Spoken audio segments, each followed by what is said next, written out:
o profeta vai de encontro a Acaz, é porque Acaz está sendo ameaçado. Ele ouviu falar que o Reino Norte e a Síria fizeram uma aliança e estão vindo contra ele. E aí ele vai buscar socorro e tudo mais. E aí o profeta se levanta, encontra o rei e fala: não temas esse povo que está fazendo isso, né, porque eu vou me levantar. E ele começa a dar uma promessa ali para ele de que vai livrar. Interessante que Acaz não buscou isso, ele não busca, ele não quer. E ele permanece assim duro mesmo diante daquela profecia, porque o Senhor fala assim para ele: pede um sinal. E ele não pede um sinal, porque ele fala: eu não vou tentar o Senhor. E Deus se ira com isso, né, por ele ter falado isso. Mas por quê? Se não tentar o Senhor é um mandamento. Na verdade, porque o Senhor conhecia o coração de Acaz, né? Ele não tinha nada a ver com tentar o Senhor, é porque ele não queria aceitar aquela empreitada de fé que estava sendo proposta a ele, porque quando o profeta é levantado para levar essa mensagem para ele, o profeta oferece para ele um caminho de fé. Você acredita? Eu vou te dar um sinal nisso. Ele: não, eu não vou tentar o Senhor. Carrega muito uma ironia, assim, ele usa o próprio dizer, né, o próprio mandamento, assim, para se esquivar. Não vou, eu não quero nenhum sinal, não precisa me dar, eu não quero, né? Ele se recusa a trilhar esse caminho de fé, ele não quer, ele não consulta o profeta, ele não dá nenhuma resposta positiva. Diante disso, Deus se ira, mas mesmo assim Deus fala: eu vou dar o sinal para você, né? Porque eu quero que seja desse jeito, né? E o sinal é: eis que a virgem conceberá e dará à luz a um filho, e lhe chamará Emanuel. Ele comerá manteiga e mel, quando souber desprezar o mal e escolher o bem. E na verdade, antes que este menino saiba desprezar o mal e escolher o bem, será desamparada a terra cujos eis você está tremendo de medo nesse momento. Bom, gente, o Mateus, o evangelista Mateus, no capítulo 1, versículo 23, ele diz que esse Emanuel é Jesus, tá? Então, claramente, essa profecia ela tem um cumprimento final em Cristo, né, bem distante do profeta Isaías. Só que isso era um sinal para Acaz. Então, Acaz tinha que ver isso acontecendo nos seus dias. Então, uma mulher iria engravidar e o nascimento dessa criança seria o sinal de que aquilo que Deus estava falando ia se cumprir. E a contagem de anos daquela criança seria um ponto de referência para o tempo que Deus ia fazer tudo aquilo. Então ele fala assim: esse menino aí, ele vai comer manteiga e mel. Quer dizer, ele está falando que ele não vai passar por escassez aqui. As terras vão continuar como elas estão, as suas fronteiras vão continuar igual, né? Não vai ser um ambiente de guerra, porque manteiga e mel é um ambiente de abundância, o comércio ainda está funcionando normalmente ali, tem fartura na terra apesar dessas ameaças, né? Ele fala: antes que ele saiba desprezar o bem e o mal, esses reis que estão te amedrontando, eles vão desaparecer. Então, o nascimento daquele menino, daquela criança, ele seria um sinal para Acaz, né?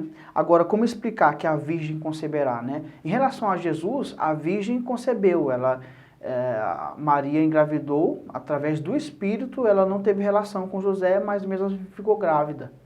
Agora, em relação a essa pessoa, a esse filho que Acaz veria, a essa criança que Acaz veria, não seria assim o nascimento, né? A virgem conceberá pode significar que é uma mulher jovem, uma jovem esposa do próprio rei. Então, a menção de virgem não é porque ela vai conceber sem ter relação, mas porque ela era uma jovem esposa, ela estava se casando naquele momento. Então, ela está nesse momento virginal ainda quando casa com o rei. Então, essa mulher provavelmente é uma jovem esposa, ou uma das jovens esposas do rei Acaz. E ela, naquele momento, naquele tempo ali, ela concebeu e ela deu à luz a essa criança, né? O nascimento daquela criança, a contagem desse nascimento, né, os anos dessa vida dele, seria um jeito de contar como que Deus, ou a que tempo que Deus faria com que aquela palavra se cumprisse. Então, nós temos aqui uma profecia que ela tem um cumprimento a curto prazo, ela tem um cumprimento histórico ali para Acaz, mas ela também fala de algo futuro, né? Como, por exemplo, ali É um acontecimento que a gente tem ali no Monte Moriá, que Abraão sobe ali, quando ele vai sacrificar Isaac, o que acontece? Deus providencia o cordeiro para ele não matar Isaac. E aí o cordeiro é entregue no lugar do primogênito dele, ok? De Isaac. O que é aquilo? Para Abraão significou algo, no momento ali, Deus providenciou o cordeiro. Mas aquilo também prefigurava algo futuro, que é o cordeiro se dando em sacrifício a todos nós. Então, naquele momento, o rei Acaz veria, naqueles tempos ali, o nascimento de uma criança. Essa criança seria um sinal para eles de que Deus cumpriria aquela profecia de abater os inimigos de Jerusalém. Mas aquela criança também simbolizava o Emanuel lá na frente, porque Jesus é chamado de Emanuel, né? E esse Emanuel significa o quê? Deus conosco, né? É Deus que está com você, Acaz, né? Por mais que Acaz não queria, né? É Deus que está com esse povo. Então, o nascimento dessa criança vai simbolizar isso. Eu estou com vocês, eu vou proteger vocês de todas essas ameaças que estão se levantando aí, tá? O capítulo 8 aí a gente tem outra menção, porque o profeta Isaías, ele foi casado e teve pelo menos 2 filhos, tá? Primeiro Deus manda ele pegar uma coisa de pedra e escrever as palavras rápido despojo, presa segura. E aí ele vai e leva testemunhas, né, e escreve isso e tudo mais, né? O versículo 3 do capítulo 8, ele fala, fui ter com a profetisa. Essa profetisa é a esposa dele. É interessante ele chamar ela de profetisa, isso faz com que ela seja uma das únicas mulheres chamadas profetisas na Bíblia, né? Disse que nós temos descrições de que o lar de Isaías era um lar piedoso.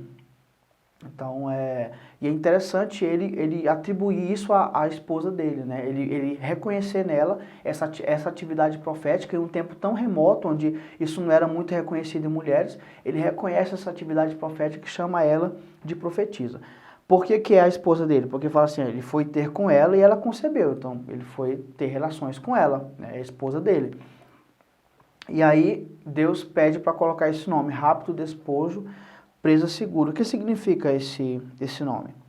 Em outras palavras, Deus está dizendo, vai chegar o tempo de saquear e ajuntar despojos. É um ambiente comum de guerra. Então, rapidamente isso vai acontecer, tá? Vai ter guerra, vai se saquear e vai se ajuntar despojos. Isso é o quê?